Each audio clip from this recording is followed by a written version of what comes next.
ये कहानी 16 साल की लिल्जा नाम की लड़की के ऊपर आधारित है, जिसकी माँ अपने बॉयफ्रेंड के साथ रहने के लिए इसे अकेला छोड़ देती है। उसके बाद लिल्जा को अपनी जरूरत की चीजों को पूरा करने के लिए गलत रास्ते को चुनना पड़ता है, क्योंकि इसके अलावा उसके पास कोई ऑप्शन नहीं था। उसके बाद उसकी पूरी किस्मत उसे कहाँ ले जाती है वो हम आज की इस एक्सप्लेनेशन में देखने वाले हैं। मैं आज जिस मूवी को एक्सप्लेन करने वाला हूँ, इस मूवी का नाम है लिलिया फॉर एवर और ये मूवी 2002 में रिलीज हुई थी। मूवी के स्टार्टिंग सीन में हम 16 साल की लिल्जा को देखते हैं, जो एक स्कूल स्टूडेंट है। लिल्जा के पापा नहीं थे, इसलिए लिल्जा अपनी माँ के साथ रशिया में रहती थी। उसके बाद लिल्जा की एक फ्रेंड उसके घर उससे मिलने के लिए आती है। उसके बाद लिल्जा अपनी फ्रेंड से बोलती है कि मेरी माँ का बॉयफ्रेंड यूएसए में रहता है और वो दोनों एक डेटिंग साइट पे मिले थे और अब मैं अपनी माँ के साथ यूएसए जा रही हूँ। लिल्जा अपनी फ्रेंड को ये सारी बातें बता के बहुत ज्यादा खुश होती है। रात में लिल्जा अपनी माँ और उसके बीएफ के साथ डिनर कर रही थी। उसके बाद वो दोनों बोलते हैं कि हमने कुछ प्लान बनाया है। सबसे पहले हम दोनों यूएसए जाएंगे और वहाँ सब कुछ सेटअप करने के बाद हम तुम्हें भी वहाँ बुला लेंगे।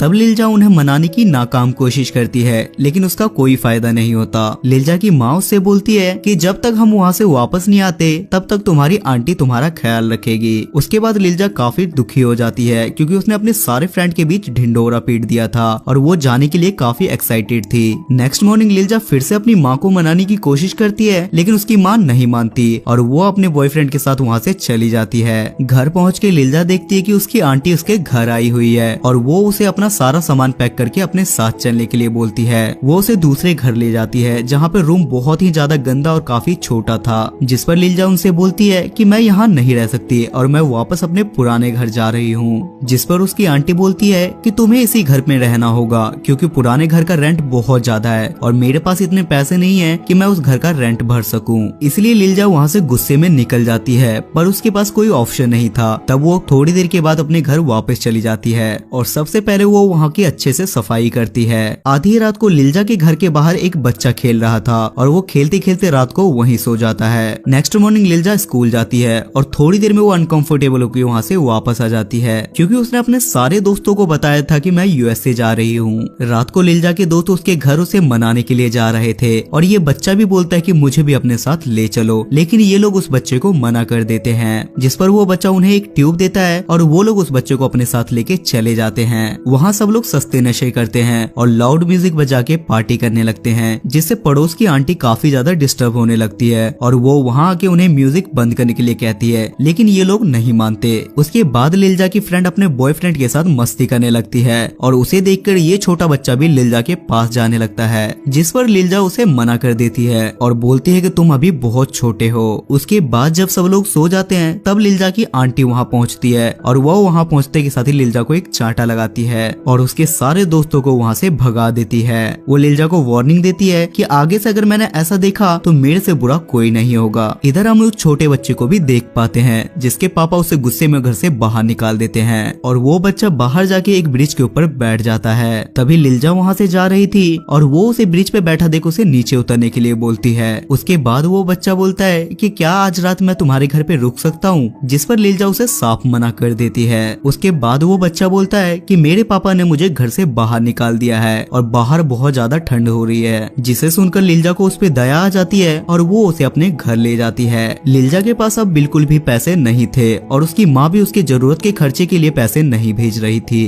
उसके बाद लिल्जा अपनी एक फ्रेंड के साथ एक क्लब में जाती है, जहाँ उसकी फ्रेंड उसे बताती है कि मैं यहाँ लड़कों के साथ घबाघब करती हूँ, जिससे मुझे बहुत सारे पैसे मिलते हैं। वो लिल्जा को बोलती है कि तुम भी इससे पैसे कमा के अपने शौक पूरे कर सकती हो, लेकिन लिल्जा उसे साफ मना कर देती है। रात में जब लिल्जा अपने घर पे सो रही थी तब उसके फ्रेंड उसके घर आती है और उसके साथ उसके पापा भी थे। वो लिल्जा को कुछ पैसे देती है और बोलती है कि तुम अपने पैसे वापस ले लो, लेकिन लिल्जा को यहाँ पे कुछ भी समझ नहीं आता कि उसकी फ्रेंड ने उसे पैसे क्यों दिए। अगले दिन वो अपने फ्रेंड से मिलकर अपनी फ्रेंड से बोलती है कि तुमने मुझे पैसे क्यों दिए, जिस पर वो बोलती है कि रात को मेरे पापा को मेरे पास से पैसे मिले और पूछे जाने पे मैंने बताया कि ये मेरी फ्रेंड लिल्जा के पैसे हैं, जो क्लब में जाके लड़कों के साथ घबाघब करके पैसे कमाती है। जिस पर लिल्जा उस पे काफी गुस्सा हो जाती है और उससे बोलती है कि तुम ऐसा कैसे कर सकती हो, और लिल्जा गुस्से में वो सारे पैसे डस्टबिन में फेंक देती है। जब लिल्जा उस छोटे बच्चे के साथ बाहर बैठी थी तो कुछ लड़के उस पे कमेंट कर रहे थे, क्योंकि अब सब जगह ये फैल चुका था कि लिल्जा पैसे कमाने के लिए घबाघब करती है, लेकिन लिल्जा किसी को अपनी सफाई नहीं देना चाहती थी। उसके बाद जब लिल्जा घर आती है तो उसे पता चलता है कि बिजली बिल बिल ना भरने की वजह से उसके घर की बिजली काट दी गई है। उसके बाद लीलजा फिर से उसे डस्टबिन में पैसे चेक करने के लिए जाती है ताकि वो अपनी बिजली का बिल भर सके, लेकिन उसे वहाँ पैसे नहीं मिलते।